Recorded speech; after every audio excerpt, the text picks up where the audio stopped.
Assalamualaikum warahmatullahi wabarakatuh.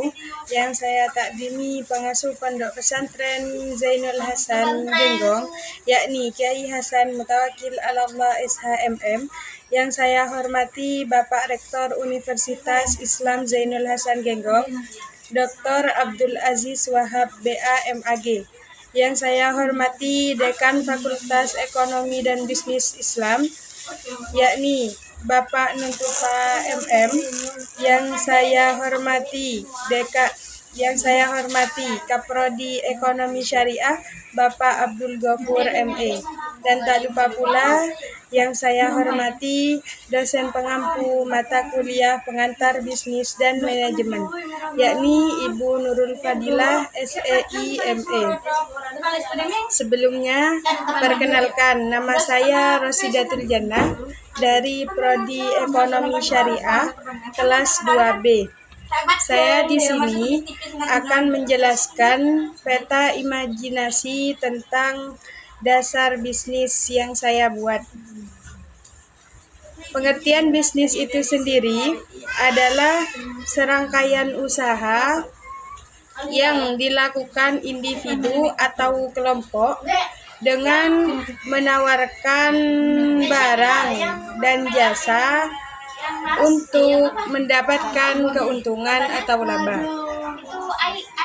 Menurut Bukhari Alma, bisnis adalah jumlah usaha yang meliputi pertanian, produksi, komunikasi, konstruksi, distribusi, transportasi usaha dan jasa, dan pemerintahan yang bergerak untuk membuat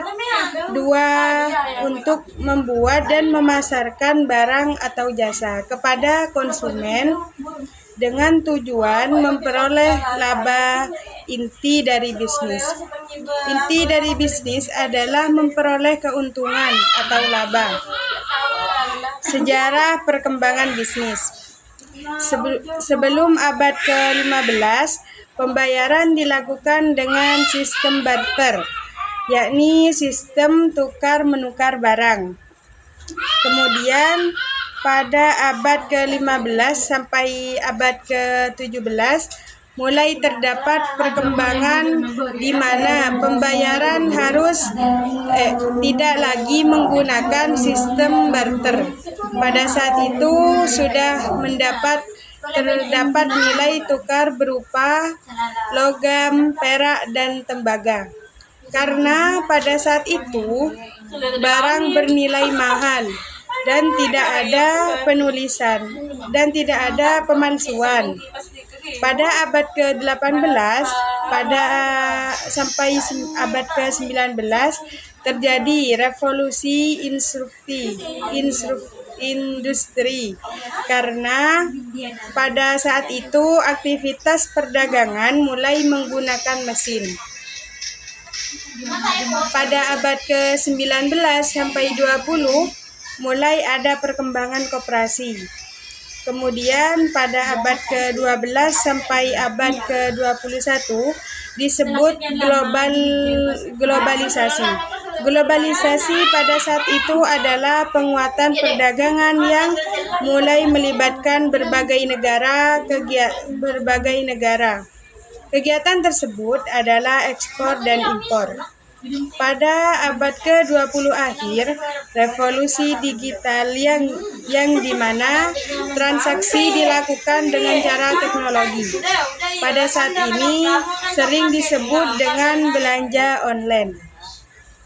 Konsep dasar bisnis Islam yakni takwa, ikhlas, adil, larangan riba atau bunga, keterbukaan dan transparansi, etika dalam perdagangan, dan penghargaan antara kerja keras dan kreativitas.